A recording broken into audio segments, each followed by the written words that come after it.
Hello, in this video I'm going to show you how to create morph targets inside Unreal Engine. So I made it so when I press the one button, my character will basically grow these spikes, and then I can press the one button again and these spikes will disappear. And I created these morph targets in Unreal Engine.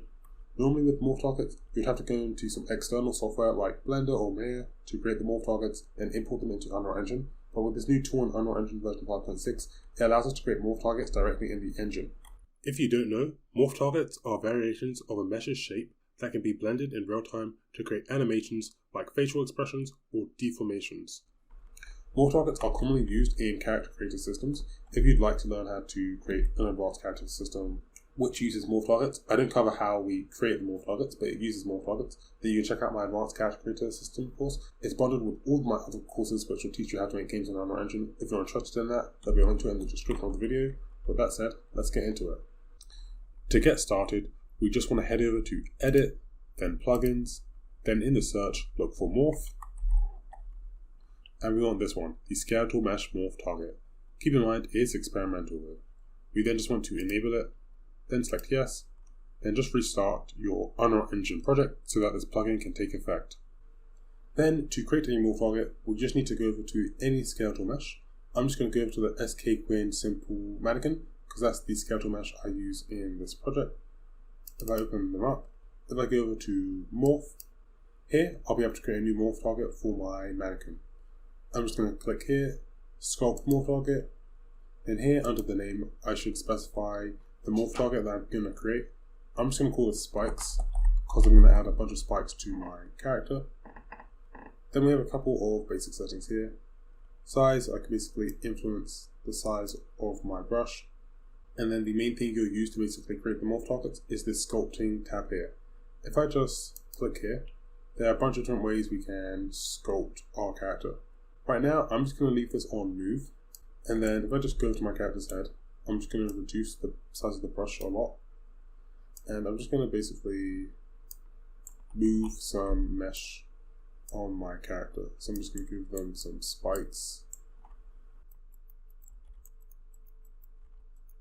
And then there are a bunch of different settings you can play around with.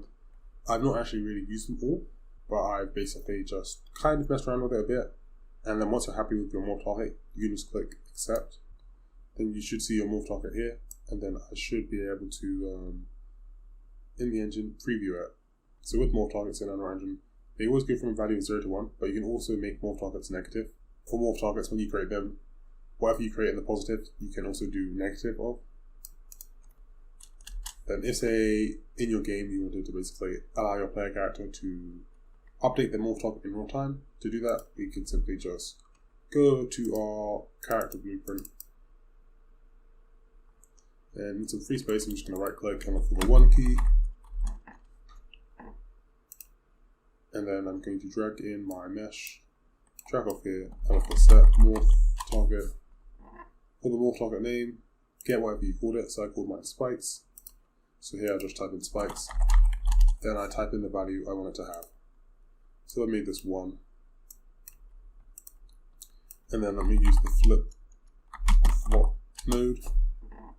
So first I'll make my spikes 1, and then I'll make it 0.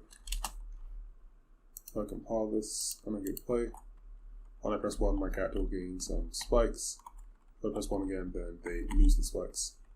And then if I wanted this to basically happen smoothly over time, I could just drag off here, look for add timeline, connect from update into here. I'll head inside here. Let's make the length of this 0.5 seconds, so this will be how long it takes to transition to the morph target.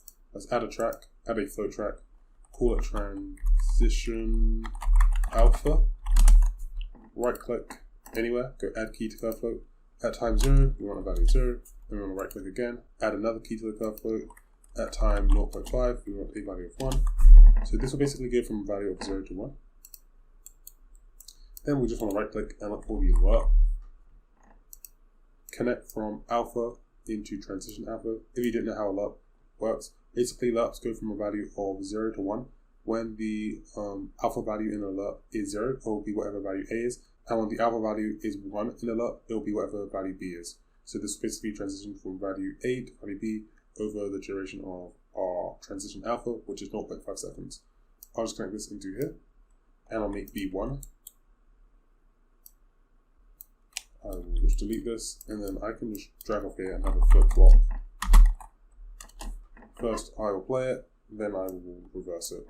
So now if I compile this, and I go play. If I press 1, my character will grow their spikes. Then if I press 1 again, they'll disappear.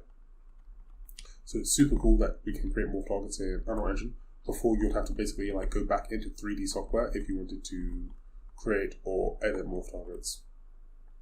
One way morph targets are commonly used in games is for like character creator systems. And if you'd like to learn how to create a character creator system which uses morph targets, check out my advanced character creator course. There'll be a link to it bundled with all of my other Unreal Engine courses in the description of the video. If you enjoyed that, make sure to like and subscribe, and I'll see you guys in the next one. Bye!